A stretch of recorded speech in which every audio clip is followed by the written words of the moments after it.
Hey everybody, welcome back to Business and Life Stories with Mike and James. James is once again off in New Zealand climbing mountains and wrestling alligators, whatever he's doing over there. Our guest this week is Mark Herschberg, who you guys are going to love. He's instructor at MIT part-time. He's got degrees in physics, electrical engineering, and a master's in one of those disciplines. And he's done startups. And he's really good on human communication. So as most of us know, the biggest problem in communication for most of us techies is the illusion that it has actually taken place. I think Shaw said that. So welcome, Mark. Thank you. He did indeed. In fact, chapter 7 of my book, I open with Shaw's quote. I love it. So how did you combine being a MIT professor, instructor, and doing startups? You do those at the same time, or does one feed into the other? I do. I have this very unusual career path. I started out as a software engineer during the dot-com era in the 90s. And early on, I realized I wanted to become a CTO, a Chief Technology Officer. Now, back then, I saw my peers just say, oh, I'm going to start a company. I'm going to call myself CTO. Boom. And they had the title, but not the skills. And that's not who I wanted to be. So I looked at what does it mean to be a CTO? It's not just about being the best engineer, but there's all these other skills: leadership, communications, team building. No one ever taught me these skills. So I intentionally planned on developing them in myself as part of my development plan. As I learned them, I realized these skills are not just for me. They are for everyone on my team. The whole company's better off when everyone knows them, not just the leaders. So I've had a career for the past 20 plus years building tech startups, classic tech startups of a handful of people in someone's living room, as well as helping Fortune 500s who wanted to play startups, so big and small. I've done it all. But as I was doing this early on, MIT was looking to create a program to address this skills gap because they had seen companies wanted these skills and couldn't find it. When I heard about that, I reached out. I said, I've developed some training for my teams. I'm happy to give it to you. I thought that would be it, one and done. But instead, MIT said, well, why don't you help create some additional material?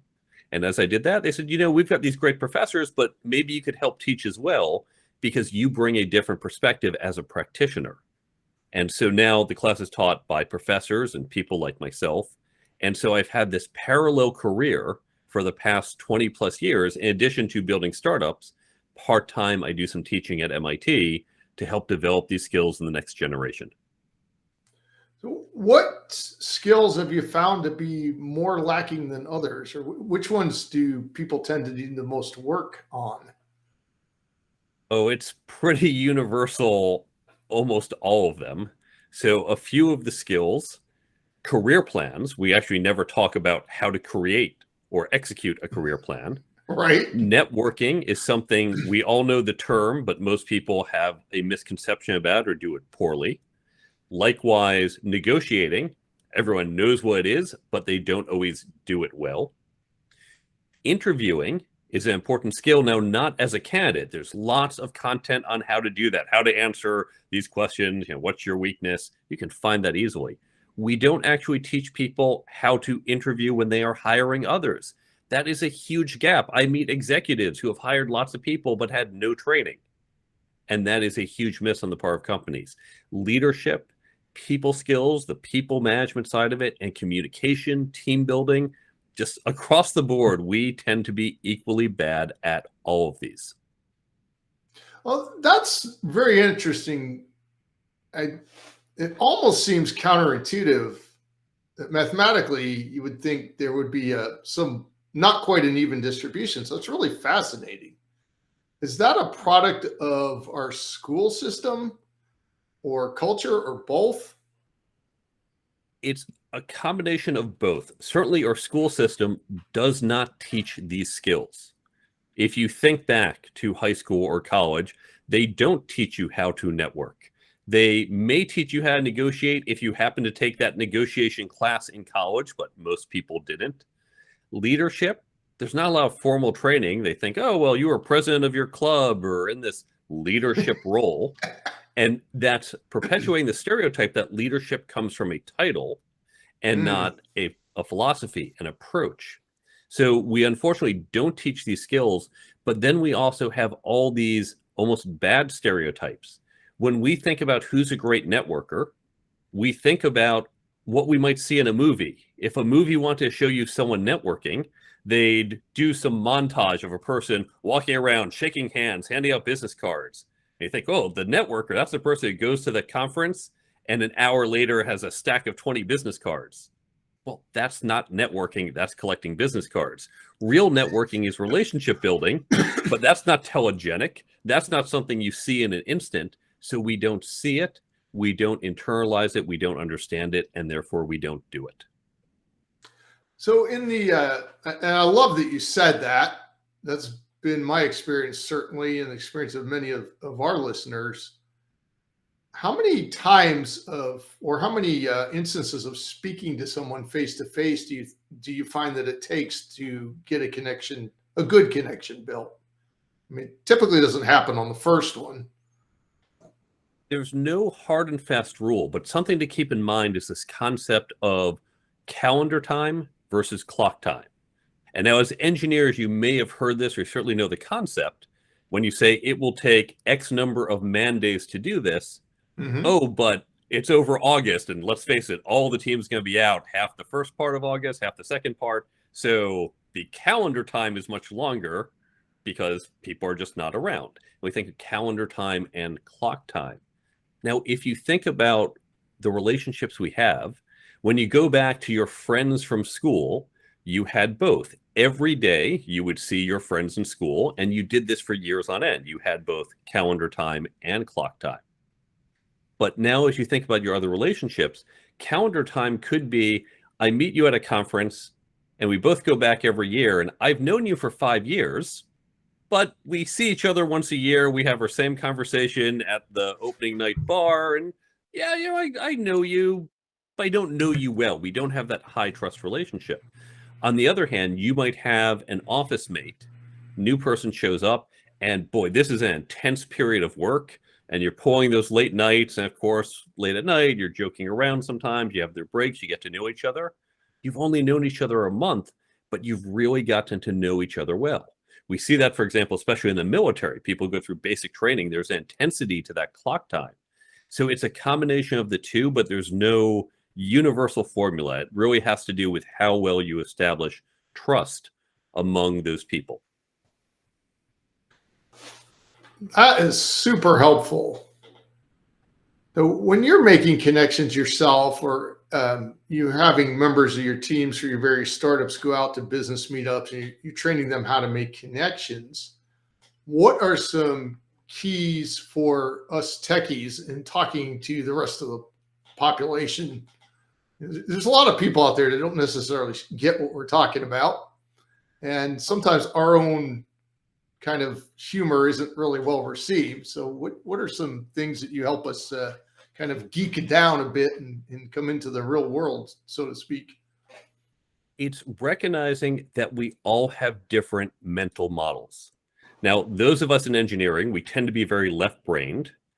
And if I were to pitch another engineer, here is why we should go down this path or take this option, I would give you a very logical, laid out presentation. I might have formal PowerPoint slides, and here's my 7-point plan. Of course, point 6 has 3 subpoints, and some of them have 2 other subpoints. And that's no problem because we all get that. We like the organization. We like the formality. This is how we think. In fact, at MIT, where I come from, the joke is we don't talk about majors. We don't talk about courses. We don't talk about classes or rooms. We talk numbers. I was in physics and electrical engineering. I was 8 and 6, and those numbers mean something. I would take 8-102 in 6-120, and that tells me what class I'm taking and what room I'm going in. And that means something at MIT. Everyone else says this is insane, especially since the numbers aren't even in a logical order the way MIT is laid out, or at least not inherently logical. But we're engineers. We like talking numbers, but all the non-engineers at campus visitors hate it. So I can speak in a certain terminology, certain approach to other engineers or left-brain people. Now, if I'm going to pitch this idea to a friend of mine who's an artist, I'm thinking of one in particular. This guy was the most disorganized person, the kind of space cadet, all over the place, ADHD. He's not going to sit through a 27-point PowerPoint presentation. He's going to tune out after 10 seconds. I can't take that approach with him. How would I pitch him the idea? I'm going to use an emotional appeal. I'm going to use storytelling. I might have visuals, not, well, here's the slide with all the different bullet points, but a picture or something inspiring. I'm going to take a very different stylistic approach. Now, this is a very trivial, basic example, left brain, right brain, but we have to recognize everyone in the world has their own mental model. And what we need to do is understand and recognize different mental models and learn to speak the other language. Just as if I was going to France, if I were to stand on stage and speak, I unfortunately don't speak French, so I'm going to speak English. What I'm asking them to do is in their heads, translate everything I say in English into their native language, French. And it's like when you have a computer and you're saying, I need to use 10% of your CPU just to do some data parsing. So now I've taken away 10% of the CPU capacity, 10% of your brain capacity. Better is if I can speak in French and 100% of their capacity could be on message as opposed to doing the translation. So when we communicate, we want to speak the language of other people. We don't want to put that mental tax onto their thinking so they can be as receptive as possible to what we're saying. What are some clues that we should be looking for? We have a ton of in-person business meetups now that, the lockdowns are over. When we're meeting someone for the first time in a business meeting, how do we start assessing what their mental picture, their mental model might look like, or their mode of thinking, so that we can adapt our communication style? There's unfortunately no simple, here's the 3 things to do, but it's about being observant. It's certainly about looking at someone. How do they dress? Listen to their language. What are the words they use? If they're talking about sharding the server, you go, okay, I'll bet you're an engineer, because I don't hear a lot of marketing people talk about that, right? And so we can, start to look for little subtle clues. Look at how they speak. Are they very organized and logical in their thinking? Are they more scatterbrained? Are they talking about more personal stories or more data-driven? This is what's going to start to give you clues. How did you move on? How did you move into writing the book and offering training and helping people? Was this a natural outcome of doing the multiple startups? Or was you just decided you didn't have enough to do one day, so you wrote a book because you needed the extra effort? I was certainly busy with startups. In fact, I was traveling a lot for work. And now for years, I've said to MIT, this class that we teach, it's very hands-on interactive, which is a great way to learn these skills. But it's not good for the students actually taking notes. They're not carrying a pen with them. They're not sitting, listening to us lecture at them. And it's the right way to teach is not to do the lectures. But I know what happens is the students quickly forget when they leave. And I've said for years, we need to give them some notes, some type of takeaway. Also, we should start sharing this with other universities. MIT, of course, pioneered online courseware. We're happy to give away our content. We want to help educate the world. So let's build some content and give it away to our students, to others. And for years, I kept saying, yes, good idea, but no one had time to do it.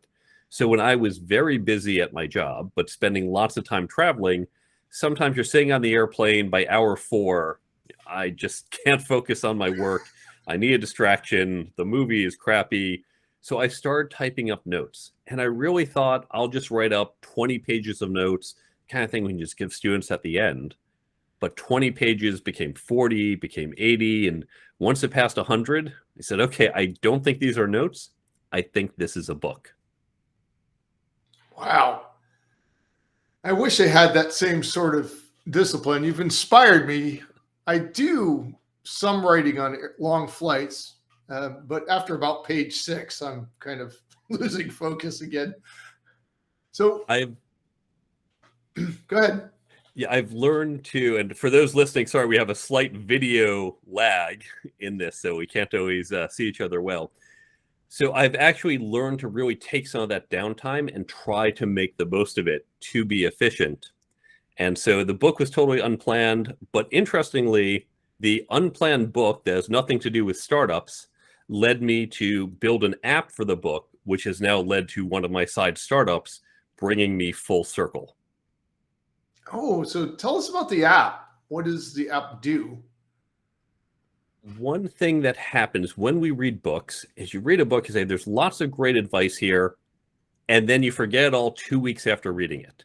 Not a technical book, because a technical book, of course, you read it in a just-in-time fashion. Oh, I need to learn this new language. I need to learn this new method of calculating something. Do it, use it. But when it comes to leadership, when it comes to professional development, even, for example, self-help books, all of them, they're things that you need to internalize and do over time and just quickly forget as soon as you put the book down. Well, that's not helpful. And as an author, my job isn't just to sell you pieces of paper. I want to help you change and think differently.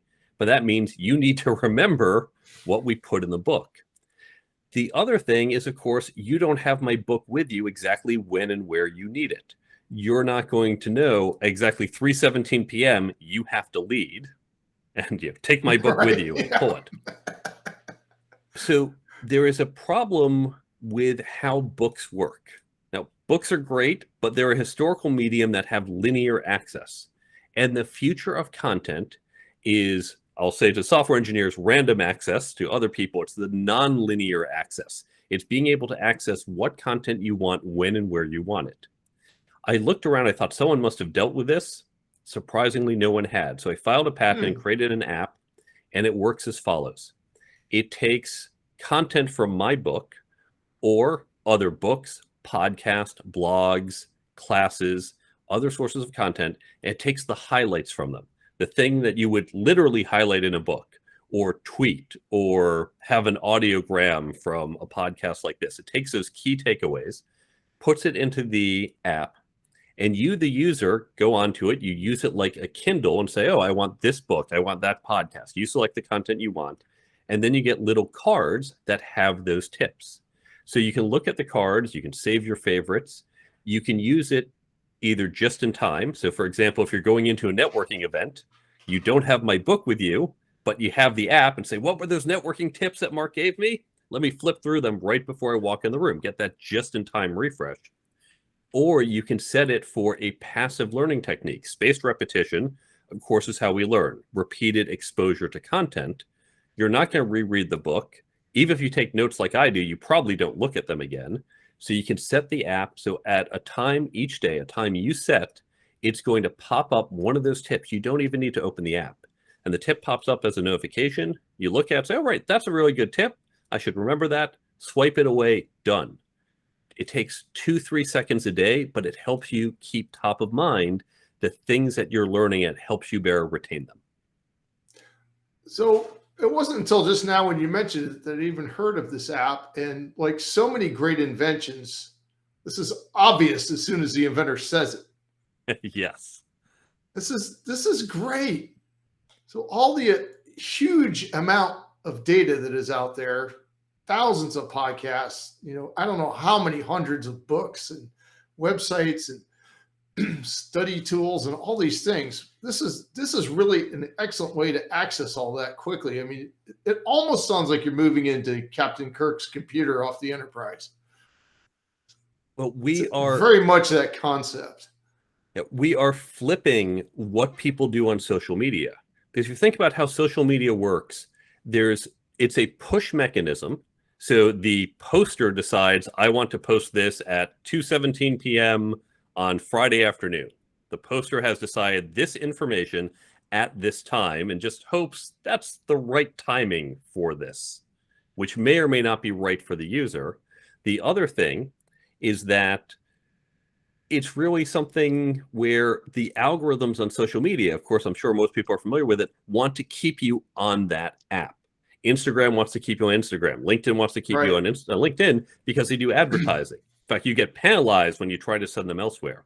So we flip the script here and we focus on two things. First, it is pull, not push. The content's already up there, and you decide what you want when you want it, whether you're getting those networking tips right as you're walking into the room, or whether you just say, you know what, right as I go to lunch every day at noon, I just want to get a little reminder, just a little refresh. And that's when it's the right time for me.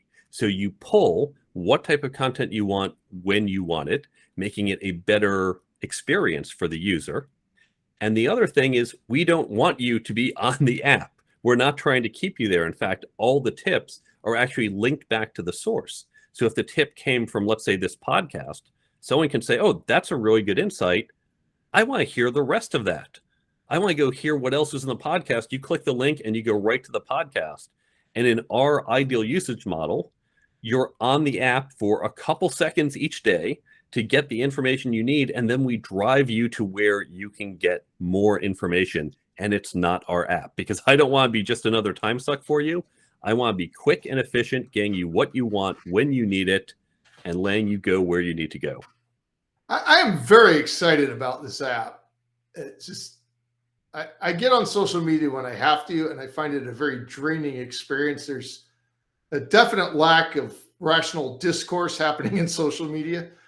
And this just, I like the way it gives the user access to information they would have to spend so much time trying to find, if they could even find it from those particular sources. I really like this. So what is the name of the app? The app is called Brain Bump. And if you search for Brain Bump in the Android store, you'll find it. Apple right now, there's a problem with their search algorithm. So you need to go to Cognosco Media, COGNOSCO media.com. And if you click the Brain Bump link, you'll see it in the menu. That will then show you a little more about the app, take you to the Android and iPhone store where you can download the free app. And so it just came out a couple weeks ago. We have just a limited set of content today, but I'm focusing this summer on reaching out, getting more content on. Like Netflix, we just keep adding new content, so it grows over time. We don't expect to take content away. So come on, look at the content, and you'll see more. Now, to start, by the way, we're just focused on business content. So business meaning marketing, entrepreneurship, careers, all the stuff we're talking about here, anything with a business. Later on, we'll expand for relationships or health and wellness or other topics. But of course, whenever you build a company, as your audience knows, you focus on one area and you do really well there. So we're starting with that. We're going to get more business content. And of course, our users will come for the business content, and then we'll expand from there. But Brain Bump today is working. We're about to, I don't know when this is going out, but as of late June, we're pushing out a big performance update. So that will make it even faster, and it should be a great experience for everyone. So you had mentioned that you filed a patent for this app, and some of our audience are not particularly cognizant of how patents work, and some of them are distrustful of lawyers for who knows what reason. Haha. What is involved in filing a patent on an app as opposed to a physical invention? I've done a lot of different software patents across multiple verticals, 3 different verticals: ad tech, media, cybersecurity. And if one of my former clients ever moves forward, hopefully I'll have some in fitness as well. I think I had some fun ones we developed over there. Really, when you're developing an app, or when you're developing a patent, it's very easy or very hard, depending on how you look at. What you can do here in the US is you can file a provisional patent. To do that, you're really just writing up prose. You're writing up normal text. It's not legalese. You're saying, hey, here's my invention. Here's how it works. You generally want to describe what the problem is and how you solve it. You do want to be detailed. You don't just want to say, well, I make life better here. You want to show we take the data, it flows this way, it does this. Typically, you'll include a diagram, but that's all it is, just simple prose. It might just be a few pages. And then you can go to the US Patent and Trademark Office website and just upload. You fill out an online form, upload it. It's very cheap. It is tens of dollars, I believe, if you're an individual. They actually scale pricing. So if you're a big multinational, you might be paying hundreds of dollars for that filing. As an individual, I think you're paying tens of dollars. Now, when you file that provisional, the provisional remains secret. And what you're doing is you're grabbing your place in line. And by the way, I should note, I am not a lawyer. This is not legal advice. Double check all this with a real lawyer. Good point. Disclaimer.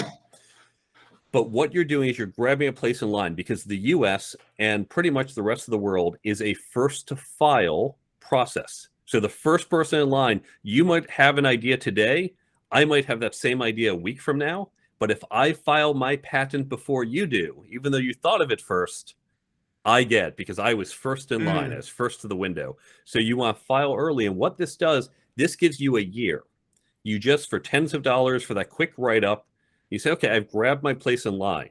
And by the way, at my startup companies, we've sometimes realized something right before a customer meeting. And at 2 a.m, we'll file a provisional patent that night and then say to the customer next day, oh, hey, we have this great idea, this new thing we're working on, but we've grabbed our place in line. Now, a year from when you file, that's when your time is up. And within that year time frame, you have to file the full patent. Now, that is very complex and technical. And there, you really need a lawyer, because I've looked at the patents that I have created that the lawyer's written up, and I've read them and said, I have no idea what this means. This is so confusing. It's a very specific language that they use. It is very complex, and you do need a professional to do it. So it's easy to start. Then the other part that's hard, you hire someone, and that can cost you.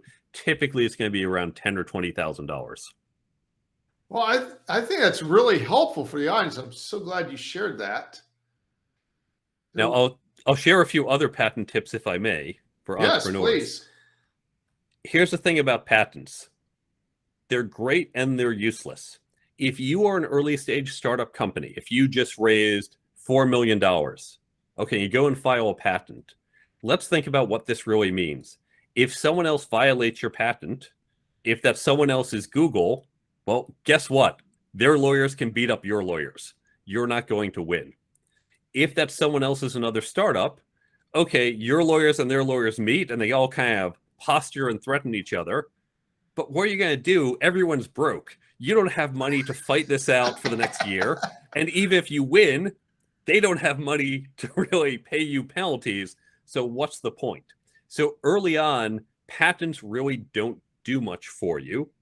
You have them because down the road, later on, when you're a big company, you can say, well, now that we're worth hundreds of millions of dollars, hey, my lawyers can go beat up other people. And it might be useful down the road. Back in the 90s, VCs like to see patents. I think that was less true for a while. But when you really learn to create patents and create value, I can tell you one of my prior startups, we had a company, a very big company, I can't say who, but a major one you would know, break their contracts with us and then put out a competing product that clearly violates our patents. And because we have a robust, clearly defined patent portfolio, we now have lawyers taking a Goliath to court, and eventually they'll just settle, but they'll have to pay us for it. So by having those patents, we really protected ourselves.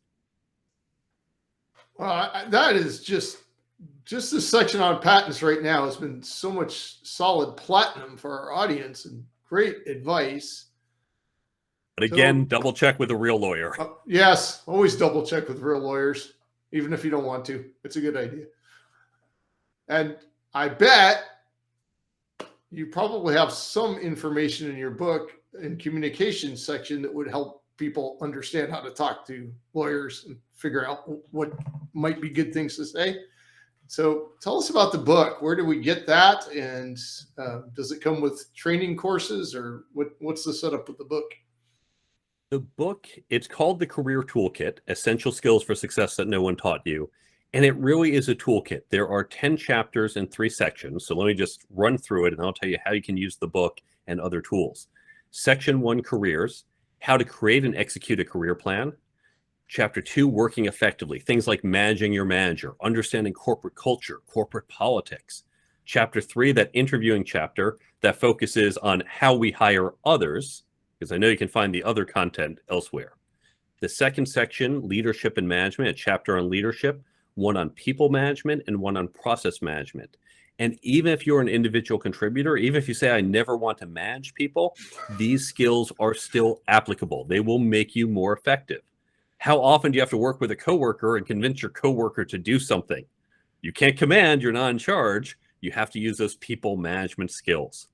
And then the third section, interpersonal dynamics, has 4 chapters: communication, negotiations, networking, and ethics. And now it's called a toolkit because you don't have to read this book in order. There's a couple pages of introduction and then jump to whatever chapter you want. If you want to start with networking, jump to that chapter. If you want to then go and learn how to interview other people, go back to that chapter. You can read them in any order. You can pick up a chapter, focus on it for a little bit, put it down. Just like a toolkit, pick up the tool you need when you need it, and then don't use the others until you're ready for them. The book, of course, has the companion app. It actually has a dedicated one called the Career Toolkit app, and that you can find by searching on Apple and Android. But the same content's also in the Brain Bump app. So as you read the book, you can set the app, if you're just reading, let's say, chapter 2, Working Effectively, set the app to give you tips from chapter 2, and that's going to help reinforce what you're reading so you better retain it.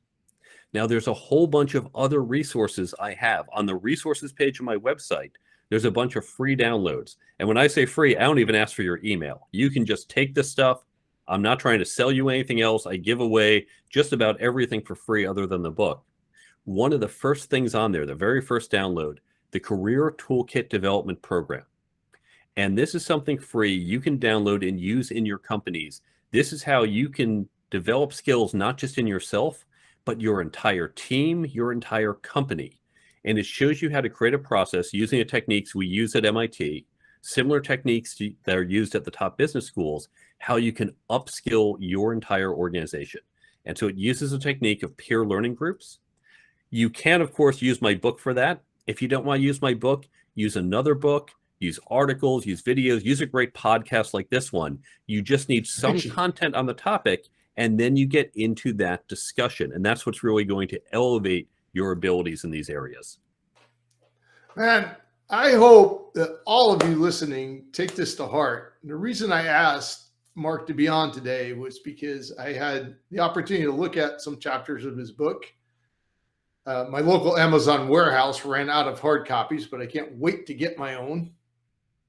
And honestly, folks, how many of us coming out of engineering speak as well as Mark does?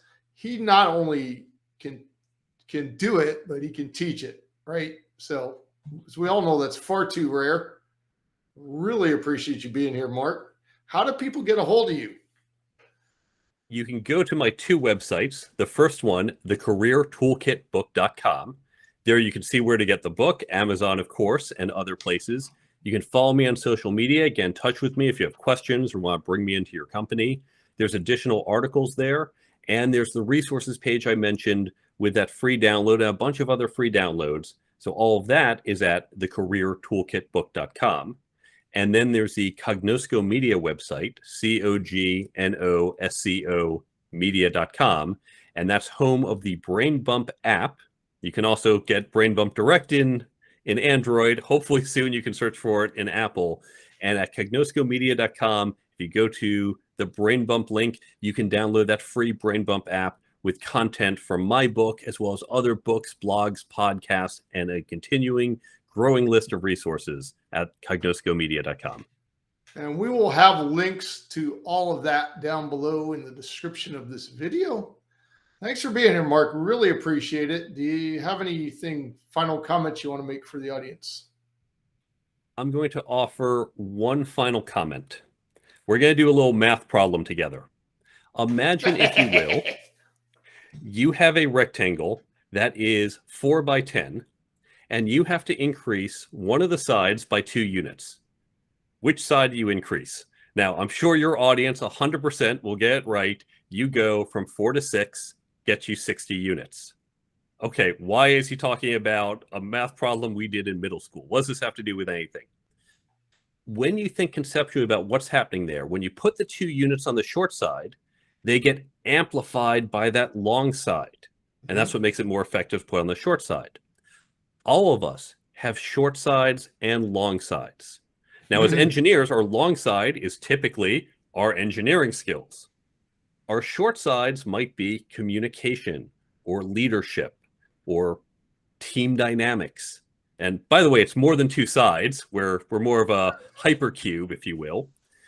We often focus on our long side. And of course, we have to as engineers, because what we do, certainly in my area of software, the technologies I'm using today didn't exist 10 years ago. If I'm not learning, I'm a dinosaur.